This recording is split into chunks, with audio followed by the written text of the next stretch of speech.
रात्री 12 वाजता मित्राचा दरवाजा वाजवला.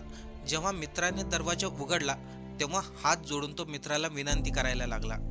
तो मित्राला हात जोडून म्हणाला, "प्लीज मला नको म्हणू नकोस. मी सर्व जागेवरती प्रयत्न केले, पण मला कुठूनही मदत मिळाली नाही. शेवट म्हणून मी तुझ्याकडे आलोय.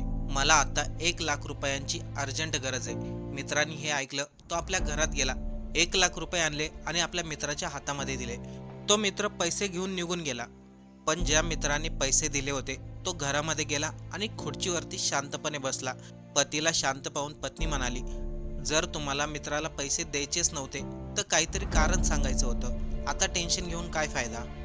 तेव्हा त्याने पत्नीला उत्तर दिलं, "मी मित्राला 1 लाख रुपये दिले म्हणून मला दुःख नाही. दुःख मला याचं आहे, तो सर्वात शेवटी माझ्याकडे आला. जर तो टेन्शनमध्ये होता, दुःखी होता, तर त्याने सर्वात अगोदर माझ्याकडे यायला हवं होतं.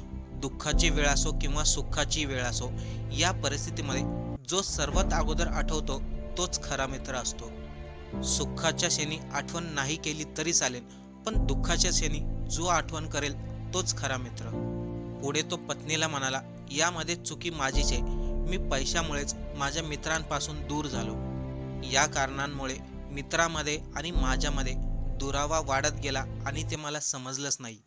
यामधून एकच सांगायचंय, आपल्या मित्रांबरोबर नेहमी कनेक्ट राहा.